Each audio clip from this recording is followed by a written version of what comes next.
History class 7th। Our chapter name is women change the world.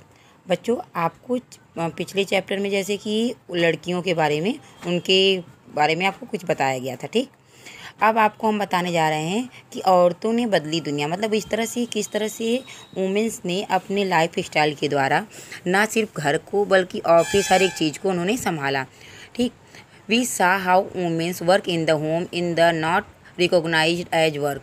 उनका जो महिलाओं का हमने देखा कि किस तरह से महिलाओं द्वारा किया जाने वाला घर का काम नहीं माना जाता है।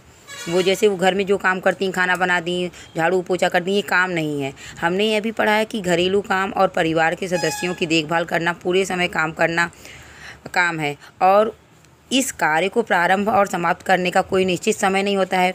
क्यों, आप बताओ, आप कभी देर से आते हो कोचिंग से, कभी स्कूल से देर जाते हो, तो मम्मी क्या निश्चित है कि नहीं 9 बजे आपको खाना मिलेगा, तो सिर्फ 9 बजे ही मिलेगा, 12 बजे आप आ जाओ तभी आपको खाना मिलेगा? ऐसा तो नहीं। जब आप पहुँचते हो, जब आप अपनी डिमांड करते हो, तब आपकी डिमांड पूरी होती है, तो आपकी एक तरह से हेल्प करती हैं, आपकी सेवा करती है ना। इस अध्याय में हम घर के बाहर के कामों को देखेंगे और समझेंगे कि कैसे कुछ व्यवसाय महिलाओं की अपेक्षा पुरुषों के लिए अधिक उपयुक्त समझे जाते हैं। हम यह भी ज्ञात करेंगे कि समानता प्राप्त करना के लिए स्त्रियों ने कैसे संघर्ष किया। मतलब उन्हें इस तरह से, मतलब उन्हें पहले घर की वस्तु समझ की जाती थी, उन्हें इक्वलिटी नहीं थी उनके, मतलब उन्हें इक्वल नहीं माना जाता था, पुरुषों के समान नहीं माना जाता था, जिससे महिलाओं के लिए नए अवसर निर्मित किए जा सकते हैं। साथ ही इस चैप्टर में हम पढ़ेंगे जो महिलाओं का आंदोलन, जो भेदभाव की चुनौती था, उन्होंने किस तरह से चुनौती दिया, इस प्रकार की उन्होंने, इसको हम लोग संक्षेप में जानेंगे, ठीक।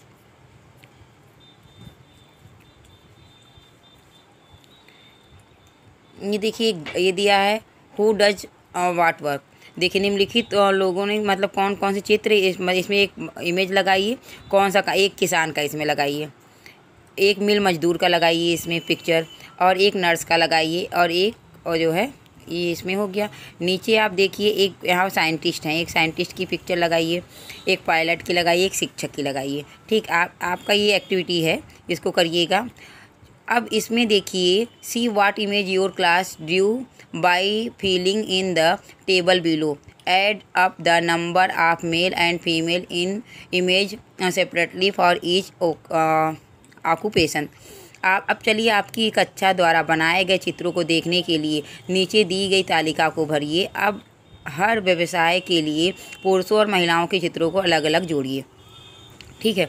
जैसे कि इसमें शिक्षक है, तो इसमें मेल और फीमेल दोनों की इमेज को लगाइए। किसान में मेल फीमेल को लगाइए, मिल मजदूर में लगाइए, फैक्ट्री में भी औरतें काम करती हैं, नर्स में लगाइए।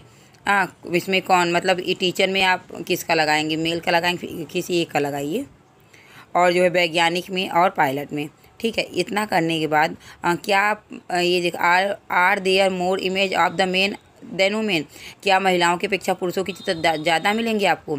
इन what kind of job there more image of the men and women, किस प्रकार के व्यवसाय में स्त्रियों और की अपेक्षा पुरुषों की चित्र अधिक हैं? Have all the nurse been drawn as the female why, क्या सब ने नर्स के लिए महिला का ही चित्र लगाया, और क्यों? क्या महिला किसानों के चित्र तुलनात्मक रूप से कम हैं?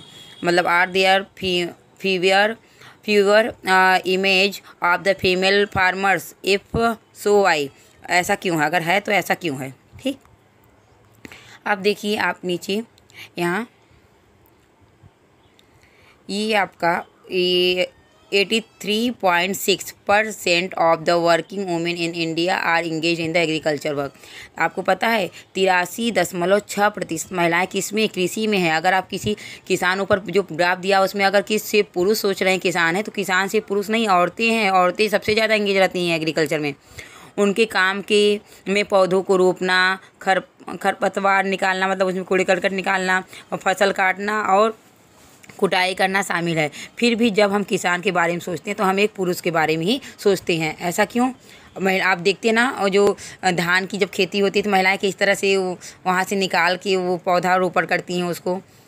और रोजी मैडम की कक्षा में 30 बच्चे हैं। उन्होंने अपनी कक्षा में यही अभ्यास बताया। परिणाम इस प्रकार हैं। उन्होंने जो मैंने आपको बताया था भरिए, तो उन्होंने मेल की कितनी इमेज 5 और फीमेल इमेज 25 टीचर में ना। आप अपने स्कूल में देख लीजिए कौन ज़्यादा पढ़ाता है, मतलब फीमेल टीचर ज़्यादा है कि मेल टीचर ज़्यादा है, ये देखिए आप।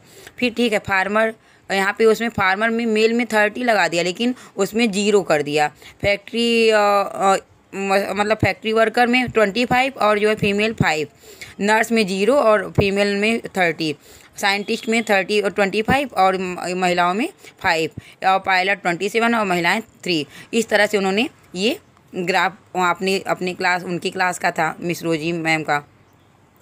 अब इसमें देखिए, ये फेवर अपॉर्चुनिटीज़ रिगेड एक्सपेक्टेशंस, मतलब सामाजिक और राजनीतिक जीवन, social and the political life, इसमें जो है आप देखिए ये, तो इन्हें किस प्रकार से कितनी कम मतलब उन्हें वुमेन्स को रखा गया है।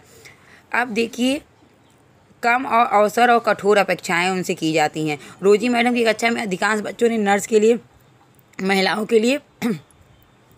के और पायलट के रूप में पुरुषों के चित्र बनाए। ऐसा उन्होंने इस कारण से किया कि उन्हें लगता है कि घर के बाहर सभी महिलाएं कुछ खास तरह के काम अच्छी तरह से कर सकती हैं। उदाहरण के लिए, बहुत सी लोग मानते हैं कि महिलाएं अच्छी नर्स हो सकती हैं क्योंकि वे अधिक सहनशील और विनम्र होती हैं। इसे परिवार में स्त्रियों की भूमिका के साथ मिलाकर देखा जाता है। इसी प्रकार से माना जाता है कि विज्ञान के लिए तकनीकी दिमाग की ज़रूरत होती है और लड़कियां और महिलाएं तकनीकी कार्य में सक्षम नहीं होती हैं। ऐसा मतलब उन लोग की मानसिकता है, जबकि लड़कियां क्या है, वो भी एज वाइजर हैं एज बॉयज़। ठीक है, वो इतना आपकी मतलब बॉयज़ की जैसे उनके पास इतना दिमाग है। ये मैं उनसे बॉयज़ से कम समझना जो है बहुत गलत बात है, लेकिन सबकी मेंटलिटी को यहाँ पे शो किया जा रहा है। ठीक, अनेक लोग इस प्रकार की रूढ़िवाद क्योंकि वहाँ it is important to understand that we live in a society in which the all children face pressures from the world around them. यह समझना आवश्यक है कि हम ऐसे समाज में रह रहे हैं जहां सभी बच्चों को अपने चारों ओर दुनिया के दबावों का सामना करना पड़ता है। कभी यह दबाव बड़ों और की अपेक्षाओं के रूप में होता है, तो कभी यह हमारे अपने मित्रों के गलत तरीके से चिढ़ाने के कारण हो जाता है। लड़कों पर ऐसी नौकरी प्राप्त करने के लिए दबाव होता है जिन्हें अधिक वेतन मिले। यदि वे दूसरे लड़कों की तरह व्यवहार नहीं करते हैं तो उन्हें चिढ़ाया जाता है और मतलब उन्हें परेशान किया जाता है। आपको याद होगा कि कक्षा 6 की मतलब क्लास 6 की पुस्तक आपने मतलब उसमें बताया गया था कि किस तरह बचपन से ही दूसरों के सामने रोने पर चिढ़ाया जाता था। मतलब लड़के रोते थे, कहते लड़की हो क्या जो रो रहे हो, हाँ। और लड़कों को जो है उन्हें बॉयज़ वाले खिलौने दिए जाते थे, लड़कियों को जो है डॉल दिया जाता था। इस तरह से पहले से ही ये विभेद किया जा रहा था। ठीक, तो बच्चों ये आप लोग देखिएगा, पढ़िएगा इसको। अब इसको देखिए, हमारा सबसे मेन पॉइंट है ब्रेकिंग